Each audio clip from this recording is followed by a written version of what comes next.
Vamos a continuar con esta serie de ateneos que estamos teniendo en el servicio. Es un tema importantísimo. Bueno, un caso hace unos días de escorpionismo y agradezco muchísimo la colaboración y la ayuda de Adolfo que está presente con la presentación del caso, la bibliografía y el asesoramiento a las médicas. Les voy a presentar Griselda Ruiz Freire, médica toxicóloga clínica, y María Florencia, residente del primer año de toxicología. ¿Sí? Así que ya les doy la palabra y voy a poner silencio mientras sigue ingresando más compañeros. Comienza. Bien. Bueno, buen día a todos. Ay. ¿Me escuchan bien? Sí, se escucha muy bien, ¿eh? Ah, bueno, porque me tira que la conexión de internet es inestable, así que si no, mándenme mensajitos si ven que no se escucha. Bueno, buen día a todos. Bueno, ya Ana me presentó. Vamos a presentar este caso que la verdad que fue bastante intenso en el momento en el que nos pasó porque no es algo que suele suceder. Así que nos pareció interesante compartirlo para ver si esto sigue pasando o no, o es un caso aislado. Se trata de... Ay, esperen que... Ahí está. Es una paciente femenina de 16 años, que no tenía antecedentes, salvo una neumonía había tenido el año anterior, pero nada relevante, que ingresó con ambulancia por haber presentado un episodio de dolor súbito en el segundo dedo de la mano izquierda mientras estaba en un parque. La paciente lo que refiere es que tenía las manos apoyadas en el piso, estaba sentada en un banco con las manos colgando, en realidad no llega apoyada en el piso, y siente de repente un dolor urente que se irradia hasta el tronco, bastante intenso, 10 en 10. Esto sucedió en una plaza de la zona de Cava, y fue aproximadamente en el mes de noviembre. Eran unos días bastante calurosos, los primeros días de calor de la temporada. Ingresó aproximadamente a las 21 horas y el episodio tiene una latencia de 1 hora. En el examen físico no presentaba ninguna lesión en el dedo, ni tampoco cambios en la coloración o el relleno capilar. El dolor era 10 en 10 y era tipo urente y se irradiaba hasta el tórax. Al momento del ingreso la paciente estaba con 130-90 de presión, más o menos mantuvo eso, pero sí estaba taquicárdica, 110 de frecuencia cardíaca, saturando bien y con buena mecánica de frecuencia respiratoria.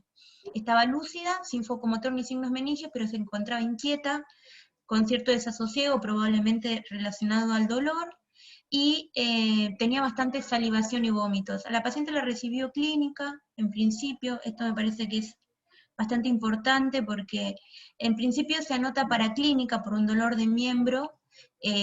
Cuando la ven los clínicos piensan en un traumatismo, no tengo idea por qué, y la mandan a hacer una radiografía del brazo. En el medio creo que más piensan como que pudo haberse clavado algo, no lo interpretan como un alacranismo, de hecho la paciente no viene diciendo que le picó algo, y una de las clínicas que la ve dice, este tipo de dolor no parece de que le haya picado algo, ¿por qué no llamamos a la toxicóloga? Y ahí me llaman a mí.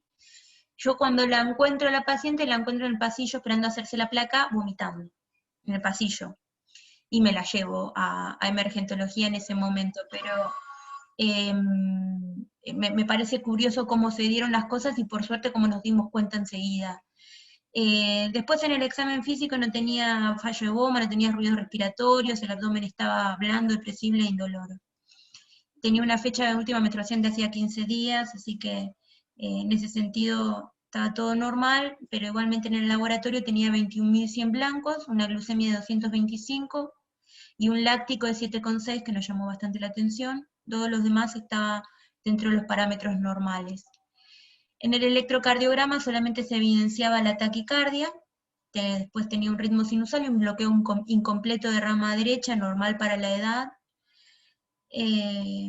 Estaba a 100, 110 por minuto aproximadamente. El QT era de 0,36, estaba bien. Y en la radiografía de tórax también no había ninguna particularidad, estaba normal. En cuanto a la evolución, lo que hicimos fue observar a la paciente, se observó aproximadamente durante 1 hora, la paciente continuó con los vómitos y la salivación y el desasosiego, así que aproximadamente con la hora de latencia y la hora que estuvo en observación en emergentología, por continuar con los síntomas, además de la taquicardia, se decidió interpretarlo como un alacarianismo grave, así que lo que hicimos fue, aplicar el suero antiveneno.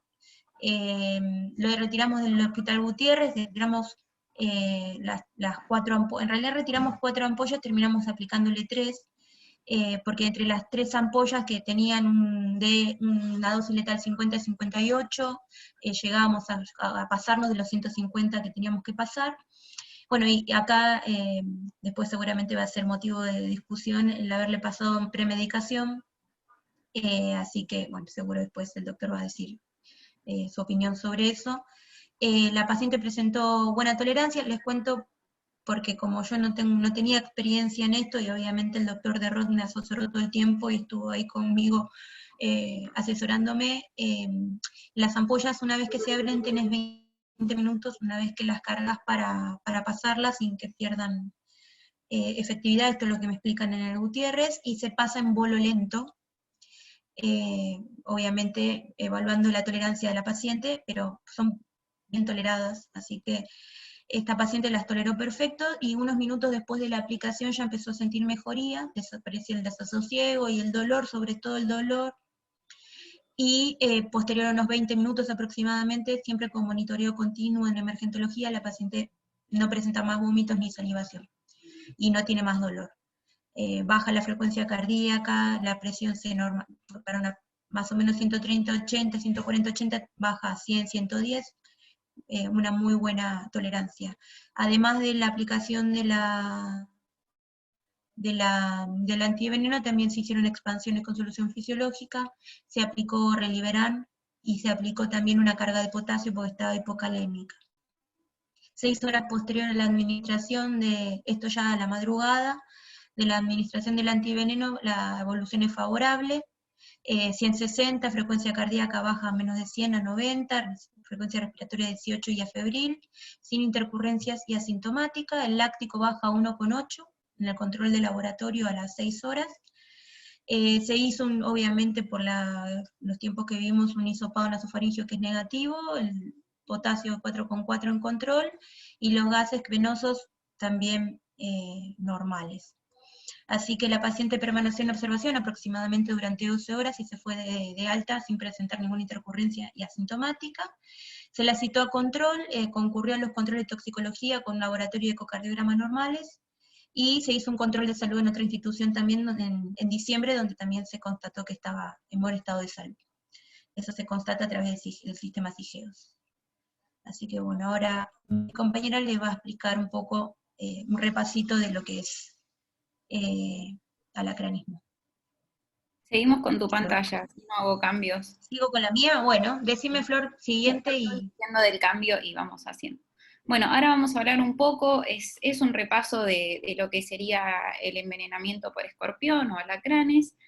La verdad que es un tema muy interesante, lo vemos, digamos, se ve mucho en esta época, en verano, acá en la ciudad de Buenos Aires, pero después si esto lo ven de otras regiones del país, se reportan muchos más casos en el norte y en el centro por el tema de que son lugares más calurosos y que estos animales predominan más.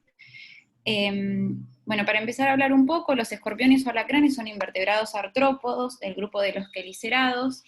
Son animales muy antiguos que datan de millones de años en la Tierra. Se conocen alrededor de 1500 especies en el mundo, que están agrupadas en más de 16 familias.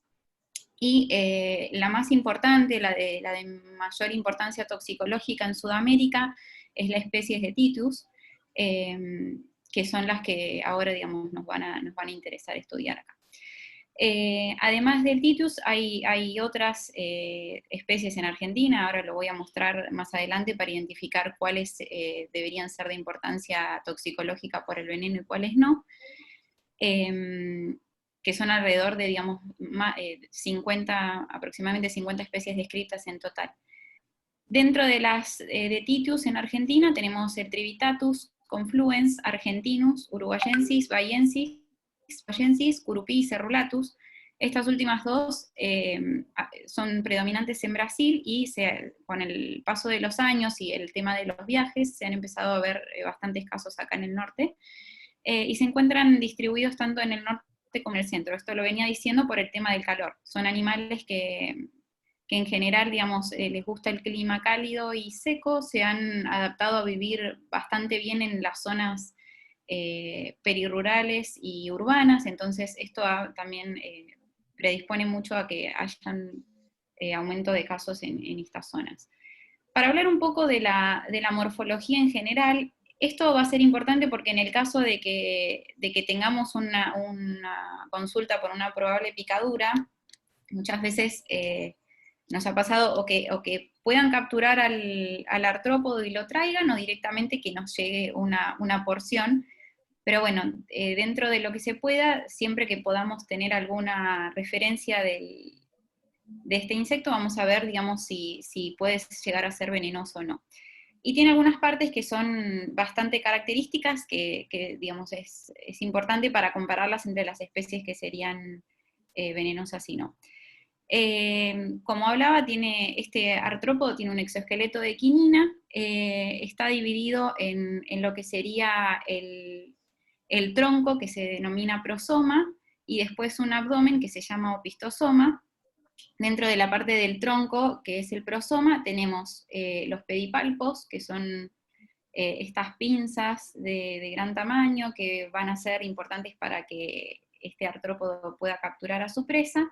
Y además en esta parte también se encuentran los ojos y los queliceros, que serían esas especies de mandíbulas con las cuales van a desmenuzar a su presa. Y después, dentro del opistosoma, que es el abdomen, tenemos dos zonas, que son el mesosoma y el metasoma. Dentro del mesosoma, si lo podemos acá ver de la parte ventral, vamos a ver que tiene, dentro del abdomen del mesosoma tenemos el opérculo genital, es donde se van a adosar los 4 pares de patas, tenemos también los estigmas respiratorios y una cosa que se llaman péctenes, que son unos órganos que tienen la función de tener receptores tanto químicos como mecánicos. En esta zona lo importante es que tenemos estas placas transversales que también van a ser bastante características de las especies tóxicas. Y dentro de la última parte del metasoma es esta parte del abdomen alargada, donde va a estar la cola, y en la parte distal tenemos, digamos, donde van a estar las glándulas productoras de veneno. Siguiente.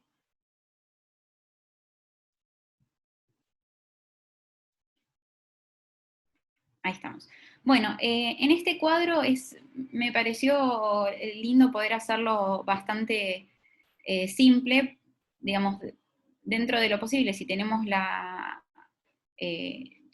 chance de poder encontrar alguno de estos animalitos y que los traigan, de ver si podemos identificar rápidamente si esta especie puede ser peligrosa o no. Esto es válido para lo que es el territorio de la República Argentina. Acá dividimos, bueno, los alacranes que serían peligrosos y no peligrosos. Como hablamos de los peligrosos, el género es el Titus, y los no peligrosos el Botrurus. Dentro de las especies más comunes de Titus, sobre todo acá en Buenos Aires, tenemos el Trivitatus y el Confluens, y el Baiensis, que es un poquito más grande en lo que sería su morfología, y ven la diferencia con el Bonaerensis en cuanto al color. El Trivitatus y el Confluens tienen menor tamaño, en general miden entre 4 a 6 centímetros, el Baiensis es un poquito más grande y más robusto, puede medir hasta 8 centímetros, y el Bonaerensis es intermedio. La coloración de los peligrosos en general están descritos como marrones claros, rojizos, tienen esta característica que hablábamos en el abdomen, de estas estrías longitudinales, y el Baiensis tiene la característica, que no sé si se llega a ver bien, pero que tiene el cuerpo manchado, no sé si acá se llegan a ver las patas que son como atigradas. El Bonaerensis tiende a ser oscuro. Con respecto a los pedipalpos, de las dos primeras especies que hablábamos de Titus, suelen tener pedipalpos que son largos y angostos, y el Baiensis tiene unas terminaciones también largas, pero suelen ser más robustas, y en el caso del Bonaerensis son cortas y anchas. Y con respecto al Telson, que es la parte de la terminación de lo que hablábamos del meta. Esto también es bastante característico, si lo podemos encontrar, que es que en el caso de los peligrosos vamos a tener la apófisis subacuelar, y en los no peligrosos no la identificamos. Siguiente.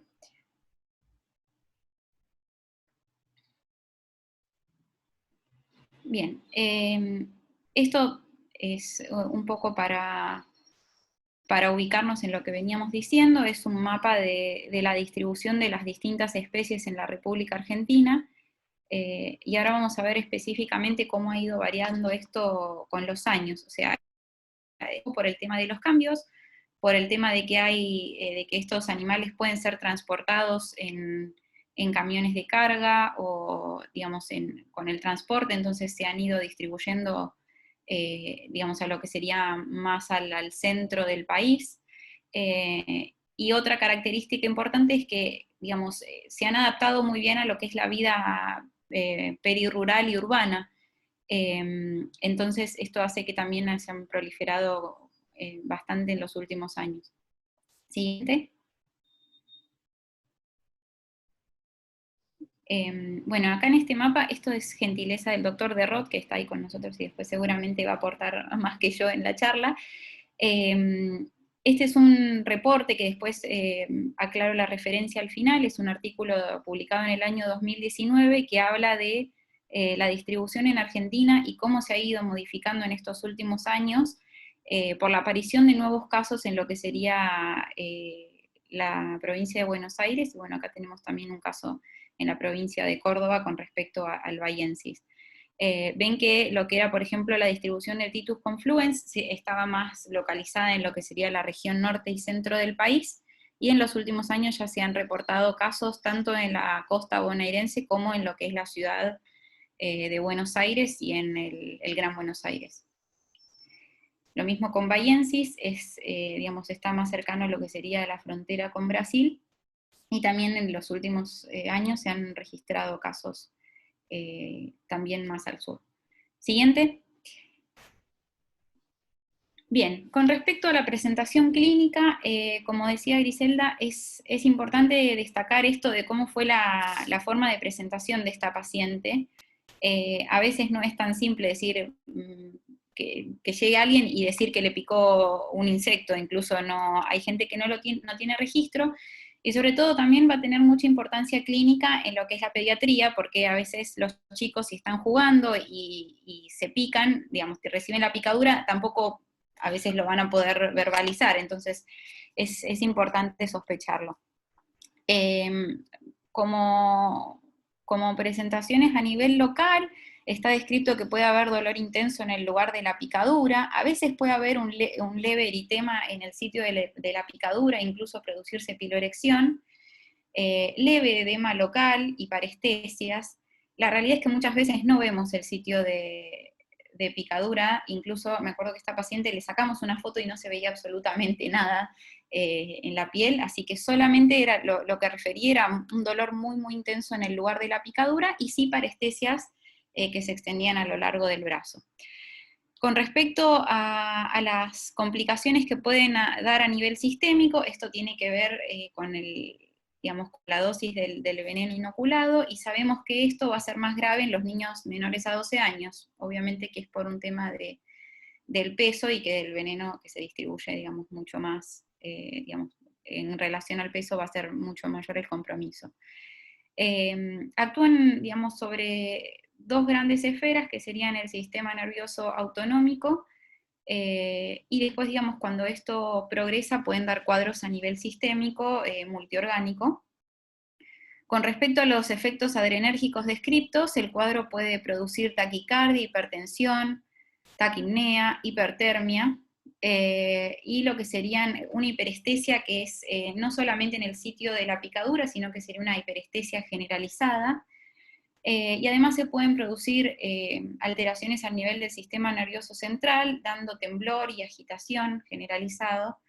Después lo vamos a ver dentro de los estudios que son necesarios pedir, a veces esto puede elevar la CPK, digamos, puede haber rhabdomiólisis y puede haber compromisos secundarios a eso. Acá cabe destacar que tanto la taquicardia como la hipertensión a veces pueden ser reactivas solamente al dolor que se está produciendo, así que eso hay que, digamos, por eso estos pacientes tienen que estar monitoreados continuamente, y a veces solamente con la aplicación de medidas locales y analgésicos, esta taquicardia, esta hipertensión pueden mejorar y ser solamente reactivas, pero eso lo vamos a ver con la evolución del cuadro. Y con respecto al efecto colinérgico, esto también está bastante descrito. Estos pacientes pueden tener sudoración profusa, rinorrea, epífora, cialorrea, vómitos, diarrea, dolor abdominal inespecífico, bastante difuso y temblores. Después vamos a ver más adelante que tanto los vómitos como, digamos, los vómitos profusos son uno de los signos más importantes de gravedad en estos pacientes. Y como hablábamos antes, si el cuadro progresa, digamos, ya con compromiso multiorgánico, puede existir el riesgo de haber pancreatitis, también por la misma acción de estas proteinasas. Pueden haber alteraciones en el medio interno, tanto producirse hiper como hipoglucemia si es ya un cuadro muy avanzado, aumento de la CPK, por lo que hablamos también de la rhabdomiólisis, con la consecuente también aumento de LDH, hiperlactacidemia. Puede existir la hiponatremia y la hipocalemia, y en general puede haber una leucocitosis que sea reactiva. Con respecto a las alteraciones neurológicas, esto también va a ser de gravedad, que es las alteraciones en el estado de conciencia, las convulsiones y pueden llegar al coma. Con respecto a lo cardiovascular, pueden existir riesgos de producirse arritmias cardíacas, esto asociado a compromiso cardíaco en sí, o también a alteraciones secundarias al medio interno. Por ejemplo, si nosotros tenemos un paciente que tiene hipocalemia severa, o una acidosis metabólica severa, se pueden producir arritmias producto de esas alteraciones súbitas.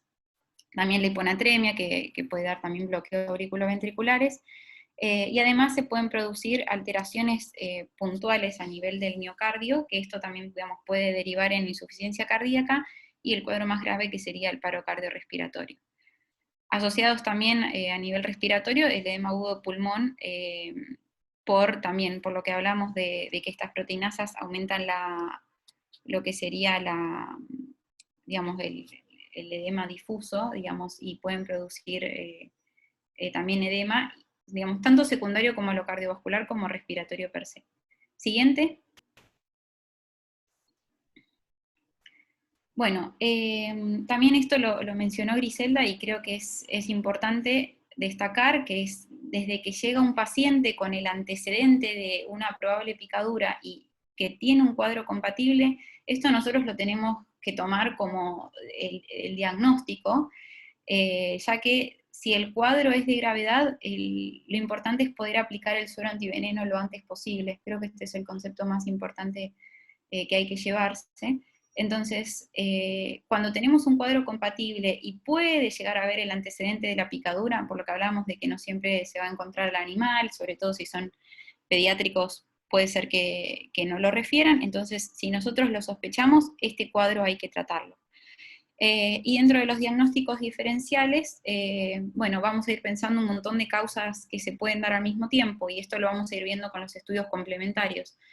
Ver si hay arritmias cardíacas, si puede haber un edema agudo de pulmón de tipo cardiogénico, cetoacidosis, intoxicaciones, otras picaduras, tenemos intoxicaciones varias por otro tipo de venenos, y además encefalitis en el cuadro de que haya digamos, una alteración a nivel de la conciencia. Siguiente. Bueno, como parte de los estudios complementarios, es importante en los pacientes en los que sospechamos que este cuadro, digamos, puede ser una picadura y que puede haber un envenenamiento, solicitar un hemograma, función renal, función hepática, glucemia, estado ácido-base, ácido láctico. Es bastante característico que puedan dar acidosis metabólica con anión GAP aumentado, ionograma, amilasa y lipasa, por lo que hablamos del riesgo de pancreatitis, solicitar enzimas musculares y enzimas cardíacas, y coagulación. puede ser que en un primer momento estos valores no estén alterados y después con el seguimiento clínico del paciente, esto nos va a servir también como referencia para ver también la evolución y si el paciente empeora. Y a pesar de que todo esto es fundamental, digamos, esto va a depender de la evolución clínica del paciente, ¿sí? Pueden verse alteraciones a nivel agudo que vamos a tener que ir corrigiendo, y también si el cuadro se hace sistémico, podemos tener también coagulación intravascular diseminada y falla multiorgánica, entonces en ese momento se pueden alterar varios de estos parámetros. A su vez, también como pasó con esta paciente, es importante pedir una placa de tórax más allá de lo que es la semiología para ver si hay alteraciones a nivel radiográficas que nos puedan hablar o sugerir que puede haber un edema agudo pulmón o haber un principio de distrés respiratorio. Con respecto al electro, buscar si hay algunas alteraciones. Lo más frecuente de encontrar, como decíamos, va a ser la taquicardia sinusal y algunas extrasístoles, pero bueno, esto puede también desencadenar después arritmias. Y en el caso de que lo tengamos disponible, hacer un ecocardiograma, sobre todo si hay fallo a nivel cardíaco. Siguiente. Esto también me parece importante para destacar, que va a ser fundamental, digamos, todo el seguimiento clínico y que según la severidad que nosotros veamos, vamos a aplicar un tratamiento específico en estos pacientes. Como hablábamos antes de todas las alteraciones que podían haber, a nivel, digamos, cuando nosotros sospechemos de que este es un caso que puede ser leve, digamos, porque la sintomatología es local, que es lo que hablábamos también, sin tener en cuenta algunas alteraciones generales productos del dolor agudo, lo que hablamos de que puede haber taquicardia o hipertensión, pero que tendrían que mejorar cuando nosotros, digamos, apliquemos medidas generales. Cuando el tratamiento es solamente local, el paciente tiene que quedar en observación clínica durante 6 horas. Lo ideal sería también tenerlo en una sala de monitoreo, y si el cuadro al cabo de 6 horas no presenta cambios, este paciente puede ser externado sin problema.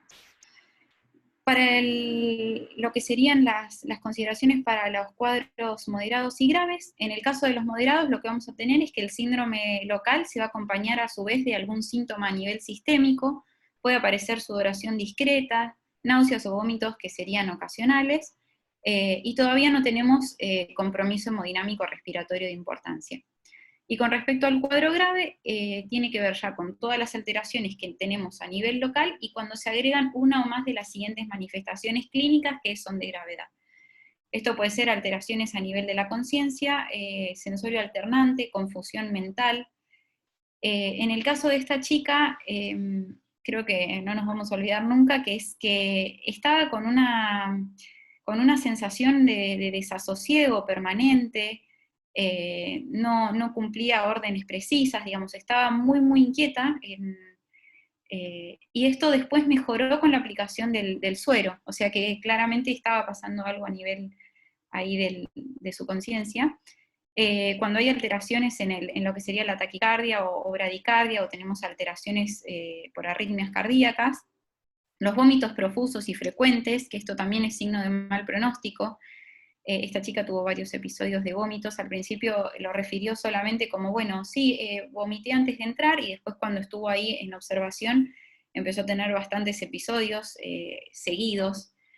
Esto, bueno, también para destacar en los chicos chiquitos, que también es importante, cuando hay cialorrea, rinorrea, epífora, alteraciones a nivel de la temperatura, y digamos, ya cuando hay el compromiso hemodinámico severo, que podemos ver palidez, frialdad de los miembros, bradipnea y sudoración, esto ya sería signos de gravedad. Como medidas generales, podemos aplicar a nivel local hielo y analgésicos. El hielo tiene un fundamento que es que va a producir vasoconstricción a nivel local, de donde nosotros sospechemos que fue la picadura, y eso de alguna manera impide la diseminación del veneno desde el sitio de la picadura. No se deben aplicar, digamos, todo lo que sea grandes limpiezas o medidas a nivel local de la picadura, esto de tener que lavar bien la zona, de si buscar el aguijón, en realidad no tendría que hurgar uno mucho sobre la piel. Se pueden también dar analgésicos. En estos casos, digamos, siempre es recomendable que estos pacientes tengan un acceso venoso periférico, porque en el caso de que el cuadro evolucione mal, nosotros tenemos ahí una vía de acceso rápido, tanto para pasar medicación como para tener que hacer alguna medida de reanimación de urgencia. Lo ideal sería también que haya monitoreo permanente, sobre todo en los casos moderados y graves, y también se debe evaluar a veces la profilaxis antitetánica.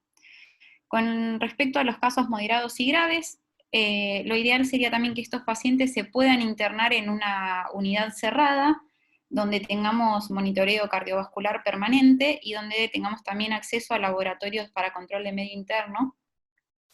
Y siempre que nosotros estemos sospechando de estas dos modalidades, la pronta aplicación del antiveneno es lo más importante. Acá como nota puse que en el caso de que, bueno, que el cuadro progrese mal y tengamos que usar inotrópicos por falla hemodinámica, está contraindicado utilizar adrenalina y noradrenalina, y se deben utilizar dobutamina y milrinol. Siguiente. Bueno, esto creo que es lo más importante a destacar, que es cuando nosotros sospechemos de que el cuadro es moderado a severo, debemos aplicar el suero antiveneno.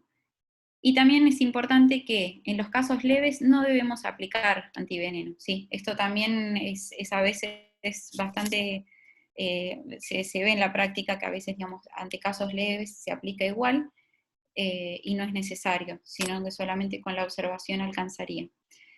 Y está estandarizado que para los casos moderados tendríamos que dar una dosis que sería entre 2 y 4 ampollas, y en los severos 4 a 6 ampollas.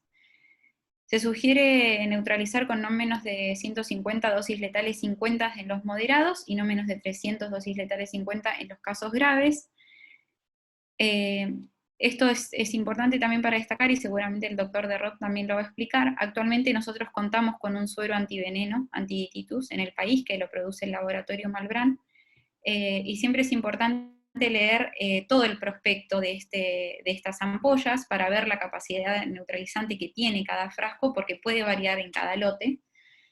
También es importante, digamos, todas las medidas, como contaba también Griselda, lo que sería, una vez que nosotros sospechamos del caso y tenemos que recurrir al suero, cómo se debe transportar y conservar. Es importante también la dosificación, esto que se debe, digamos, vienen las ampollas de 2 mililitros, y se pueden diluir hasta un máximo de 20 mililitros, que puede ser preferentemente, bueno, solución fisiológica o dextrosa, y se deben pasar en bolo endovenoso lento. Así que bueno, eso me pareció importante también de destacarlo. Y ahora vamos a ver el tema de la premedicación, que también es bastante discutido. Siguiente. Bueno, acá finalmente les dejo las últimas referencias, que estos son, ahora igual el doctor de Roth también nos va a comentar, pero estos fueron los últimos artículos del 2019 donde hablan de la expansión y el cambio de territorio del género Titus a nivel del país. Gracias. Bien, muchísimas gracias a las dos. Excelente la presentación. Si ponemos las pantallitas para que nos veamos los que están presentes. Bueno, en primer lugar, muchas gracias de nuevo a Adolfo por toda la colaboración con el Ateneo. Quería darte un poco la palabra para que nos puedas contar cuál fue tu impresión cuando te consultaron el caso, y en principio, y lo otro que hablamos cuando decidieron presentar este caso en Ateneo era el cambio en la distribución, ¿no? Que lo han desarrollado un poco las chicas. No sé si pueden dejar de compartir la pantalla para... Y Adolfo, tenés habilitado el micrófono cuando quieras. Ok, sí. Sí. Quería ver una cosa, comentar algunas cosas. Empecemos por el final, por la distribución. Sí hubo un cambio grande de la distribución. Las chicas mostraron dos mapas. Uno es de un trabajo que se publicó en 2020 en Acta Toxicológica Argentina, que es el mapa que tiene color, y el otro es un mapa de cambio de distribución de Confluence. Si bien se menciona en el Confluence otras distribuciones nuevas para Trivitatus, distribuciones no, hallazgos, digamos, hallazgos, porque para hablar de distribución habría que hacer estudios de campo, hablemos de hallazgos, porque los accidentes no hace falta que el animal esté viviendo ahí, se puede transportar pasivamente y se puede producir el accidente. Entonces, en el mapita que tenían de muchos colores, ahí esa es acta toxicológica y muestra los hallazgos de diferentes bichos en diferentes partes del país, porque muchos animales, siempre les digo, no estaban descriptos para los aracnólogos, y sin embargo había picaduras y había envenenamientos. Ahora está un poquitito más, o sabemos más, porque se juntaron informaciones de gente que sale a hacer campaña y que trabaja con escorpiones, sumadas a las informaciones que tenemos nosotros por... se apagó la cámara. A las que tenemos nosotros, porque nos llegan los especímenes y las consultas. Es decir, que sí, ya tenemos una distribución mucho mayor y sorprendente, porque inclusive se encontraron en zonas muy frías, pero en muchos casos, como los bahienses o los confluens, creo yo que han sido distribución pasiva, pero sí hay que tener en cuenta que en Capital Federal ya tenemos Titius confluens, y como tenemos confluens, seguramente tenemos Trivitatus que ya no son los históricos Trivitatus de la Capital Federal, sino que si el confluens llegó pasivamente, porque no hay otra forma de que llegue, también puede haber llegado Trivitatus de otros lugares, por lo cual no es sorprendente que empiecen a haber envenenamientos ya no, que no sean solamente leves, sino que sean moderados o graves. A mí me llama la atención de la chica esta, porque lo que describen sería un envenenamiento grave, yo diría un moderado hard, más que un grave, pero llama la atención porque la chica debía tener no sé el peso, pero si una piba de 16 pudo tener este caso, bueno, estamos complicados para los chiquitos, ¿no? Porque no es lo común un envenenamiento grave en un chico de esa masa corporal ya. No estamos hablando de un nenito de Tenía 50 kilos meses. por lo menos. Está preocupante. Si fue realmente un grave, porque ustedes vieron al paciente, ustedes lo clasificaron, pero si fue realmente un grave que cumplía bien con todos los parámetros, estamos complicados. Le digo por qué, si fue realmente, no porque ustedes mientan, porque a veces es muy difícil la separación entre moderado y grave. Y les comenté en algún momento que en algunos centros acá de Argentina se comieron leves con moderados, pero no uno, cientos de casos, y usaron antiveneno al cohete, que no hacía falta, porque es muy difícil, pero si tenía vómitos incoercibles, más la signología anterior, bueno, podría ser. Igualmente, moderado grave se trata. Ahora fíjense una cosa acá que es interesante, que si bien se lo clasificó como un caso grave, el tratamiento que se le dio fue para un moderado, porque fueron 3 frascos y por la potencia de los frascos creo que se juntaban 150 dosis letales, que es más o menos lo que estimamos a ojo que se tiene que dar en un caso moderado. Bueno, lo importante es que la persona salió, ¿no? Pero a mí me preocupa mucho, dada la distribución esta, o los hallazgos mucho más australes de las diferentes especies de importancia médica, que haya habido un caso de esas características. Algunas cosas puntuales para que no quede un concepto por ahí que no es. De las 8 especies que tenemos de Titius, Curupí y Cerrulatus, que son las 2 más novitas, Curupí está solamente en unas islas sobre el Paraná, que es muy parecido a Trivitatus. De hecho, a mí me los meten adelante, yo digo que es Trivitatus. Yo no hago sistemática, es muy bruto lo que podemos hacer nosotros en cuanto a identificación de escorpiones. Y Cerrulatus lo metimos ya porque si bien hace 15 años más o menos, en Corrientes habían encontrado un espécimen muerto y después se habían encontrado algunos cuantos, unos pocos más muertos de Cerrulatus, habría aparecido uno vivo en Misiones, en Iguazú, uno. Hay que decir que apareció en el país, ¿no? Es igual que con alguna serpiente, si la encontramos, tenemos que decir que la encontramos.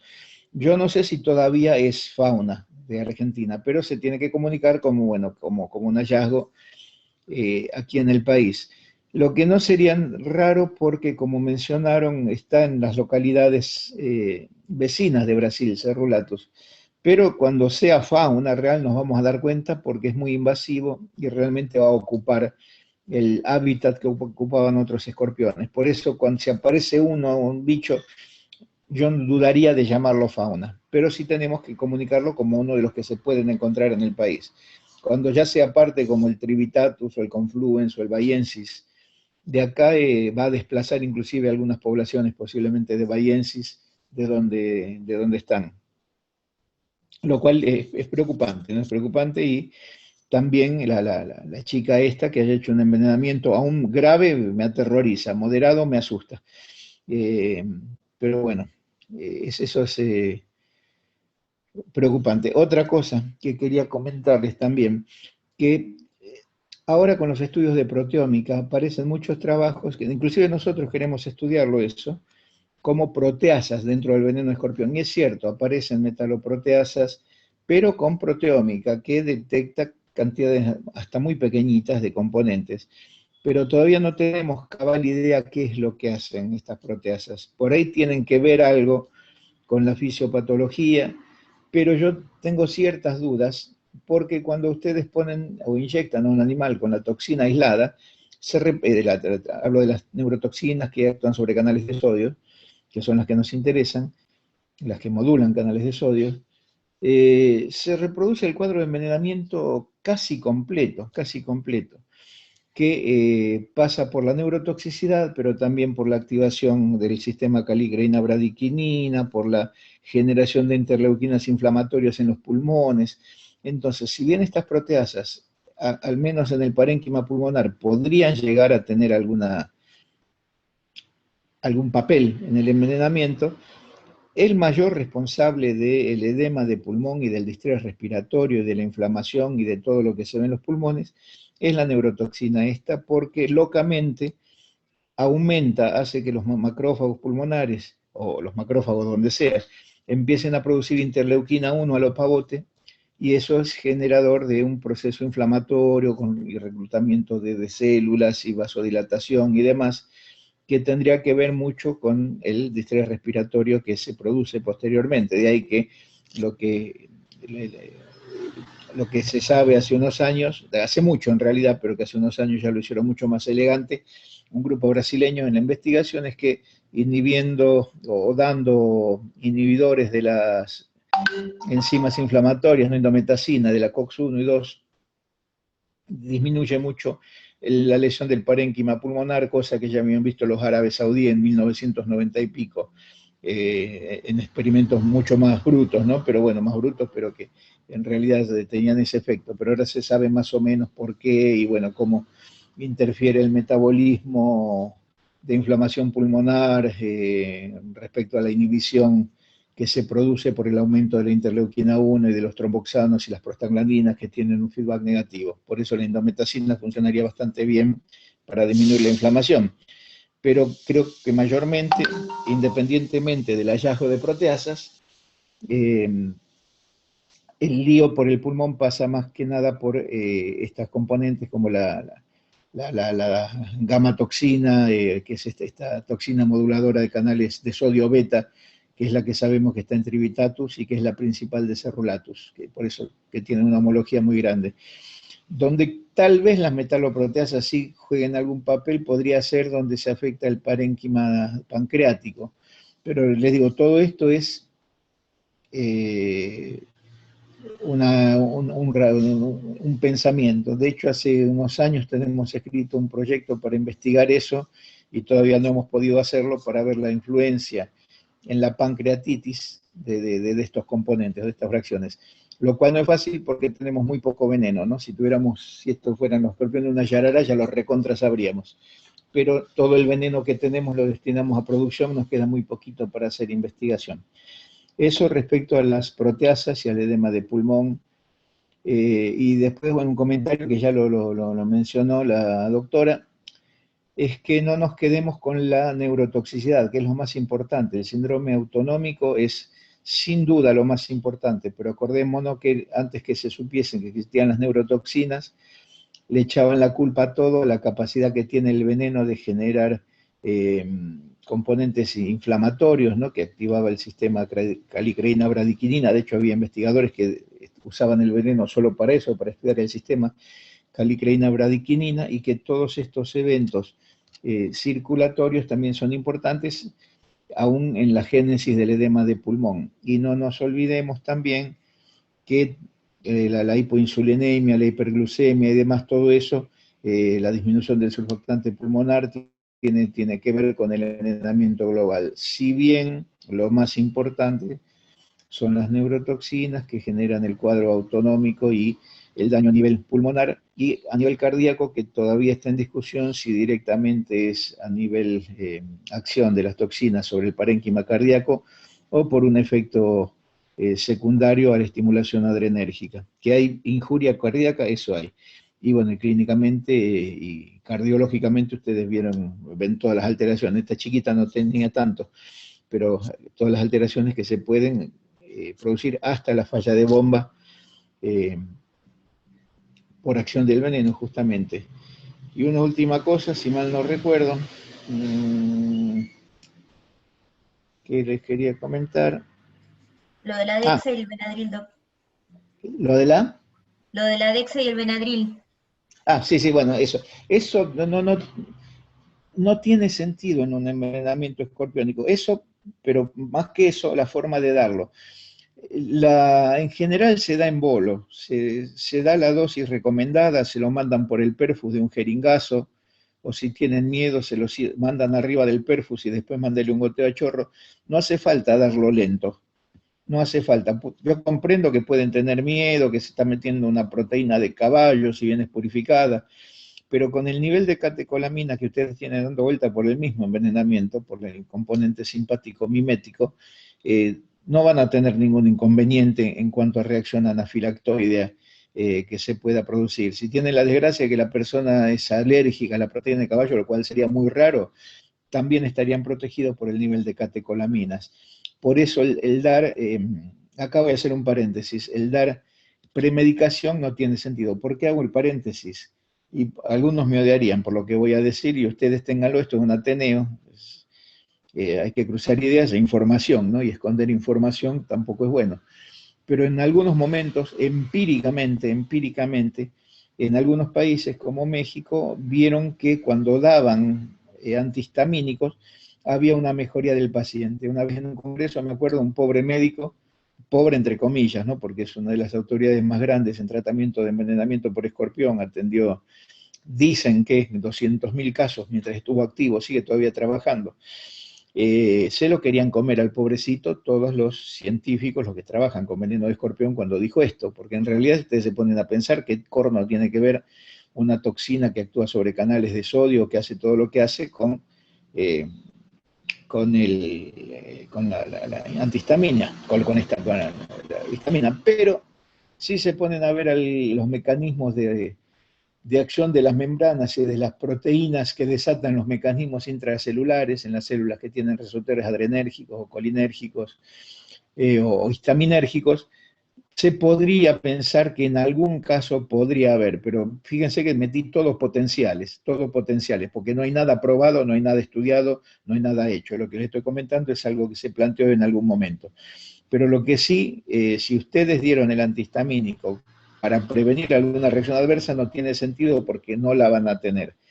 Ahora, si ustedes dicen, bueno, que lo dieron porque se publicó un trabajo en alguna revista creíble, que los tipos hicieron algo y vieron alguna mejoría, bueno, adelante, pero ya le digo, esa duda con el antihistamínico se planteó en un congreso hace muchos años, y lo repito porque el médico que hizo el comentario es alguien que merece mi mayor respeto.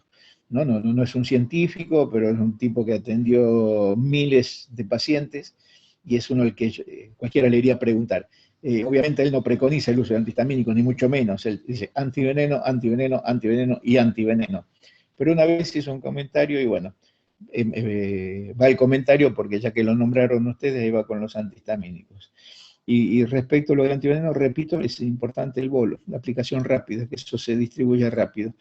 una vez que se fijan las toxinas a los canales, ya poco podemos hacer.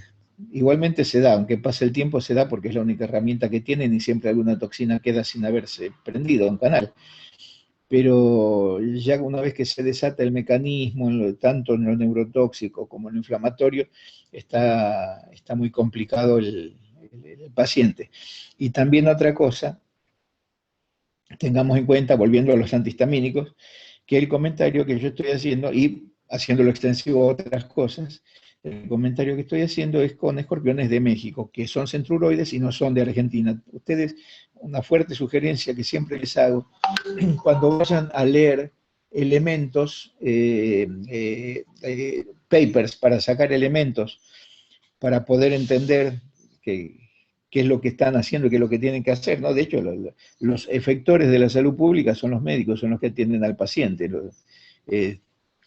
Todo lo que hacemos nosotros por atrás es para tratar, para que finalmente ustedes puedan hacer las cosas, y que son los que pelean, ¿no? Pero bueno, cuando se fijen con qué herramienta pelear, o saben cómo pelearse, traten de buscar bibliografía de Sudamérica, porque es un error, y digo que es error porque es un error extremadamente común en muchos médicos, ¿no? Ahora se publicaron hace poco algunos artículos en la revista de pediatría, ¿no? Por gente de terapia intensiva u otros artículos más, donde hicieron una muy linda búsqueda, pero ustedes se fijan en la búsqueda y hablan de escorpiones de la India, de un montón de lugares donde el veneno es diferente, y si bien la fisiopatología es muy parecida, no es idéntica. Por ejemplo, en la India tienen muy buen resultado utilizando antiadrenérgicos para disminuir la hipertensión y el envenenamiento en general. Les va bastante bien dando prazosina.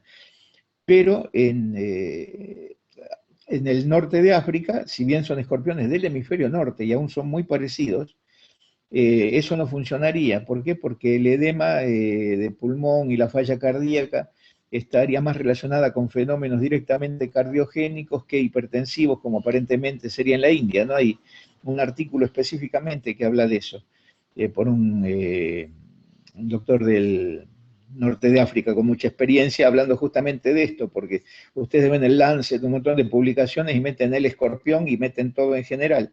Y eso es tan ridículo como que yo le metiese la yarará y hablase que la Botrops alternatus genera un envenenamiento idéntico a la que puede producir Botrops asper. No, es muy parecido, pero no es igual. Y es muy, muy diferente con otras especies de serpientes. Y en escorpionismo, si bien por suerte, o entre comillas lo de suerte, es bastante, bastante parecido, tienen que tener en cuenta de dónde viene el material que se lee para poder hacer extrapolaciones, porque muchas veces ven trabajos con toda la mejor buena voluntad, pero que no están fijándose lo que se tiene que fijar, que es lo que pasa con nuestros escorpiones, con los de acá. Porque, por ejemplo, en el norte de África o en la India o aún en México no existe el componente de distrés respiratorio.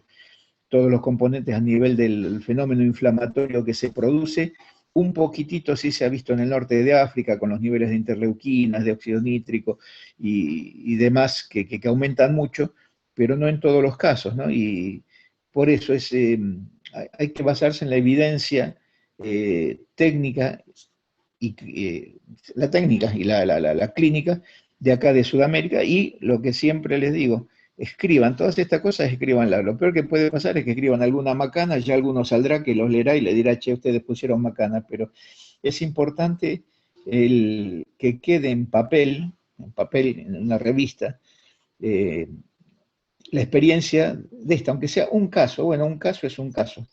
Cuando tengan experiencia de 10, 20, 30, 100.000 casos va a ser mejor, pero es muy importante. Eso es importante, Adolfo, porque para nosotros es una consulta muy poco frecuente. Por eso también el motivo de ponerlo un poco en Ateneo, en discusión y en difusión primero para nosotros, para el servicio y para el resto de los profesionales, ¿no? Porque realmente no tenemos tanta experiencia. Veo que está, no sé, Graciela y algunos de los chicos del Gutiérrez, que por ahí también han visto en otros servicios, en otros centros, si quieren aportar algo.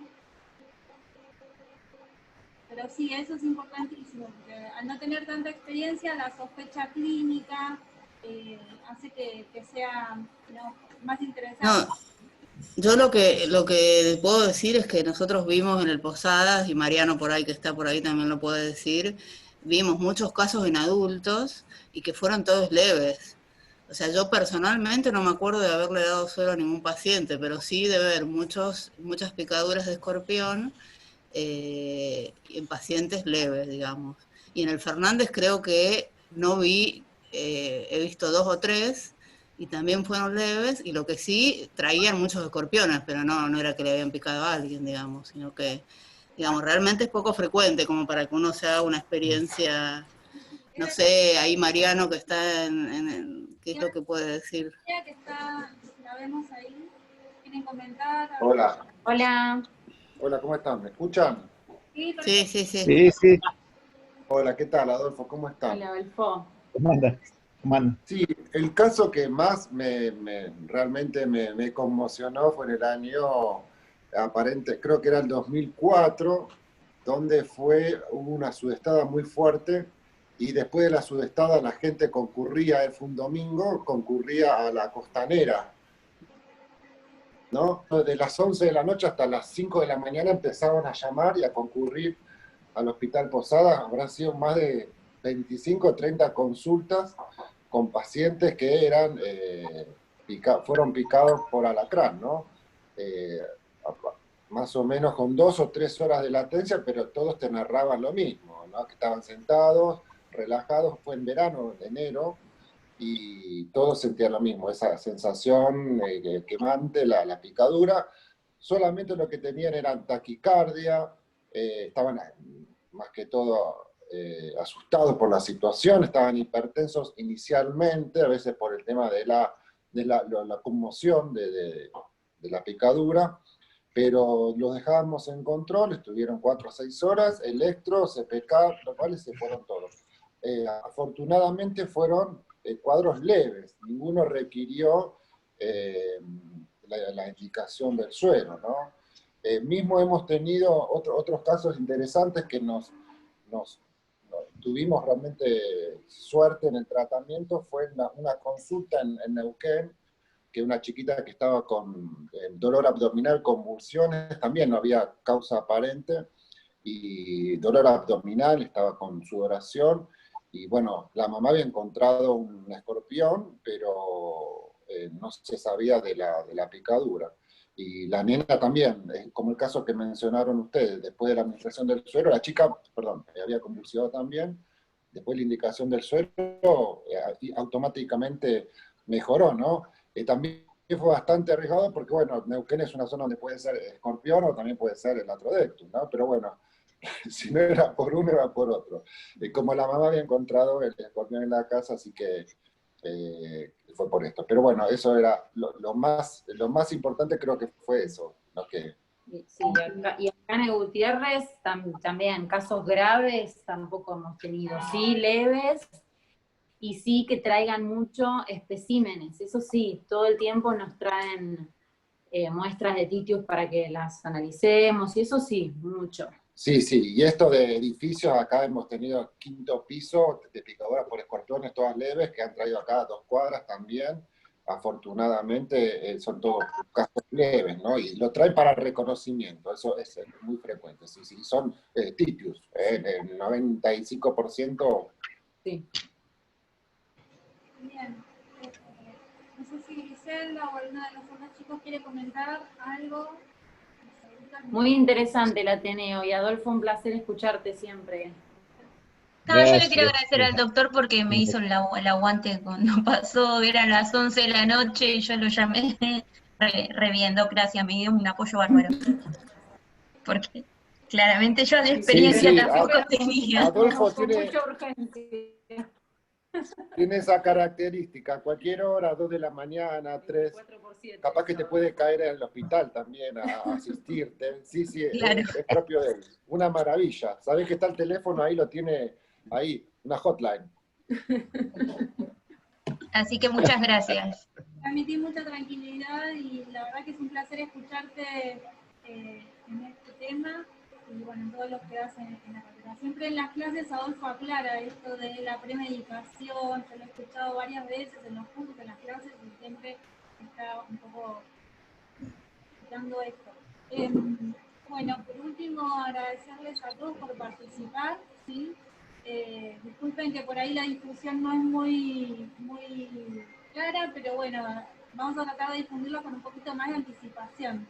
El próximo Ateneo va a ser sobre plomo, intoxicación crónica, el tratamiento, la revisión de tratamiento, y vamos a tener uno sobre consumos problemáticos del género, y también sobre consumos problemáticos en el contexto de la pandemia. ¿Sí? Así que son temas que nos van a actualizar un poquito lo que estuvimos haciendo durante el año pasado. Bueno, muchísimas gracias a todos. Nos vemos en el próximo Ateneo. Gracias, Adolfo. Gracias, muy bueno. Chao, gracias, muy bueno. Chau, chau. Felicitaciones.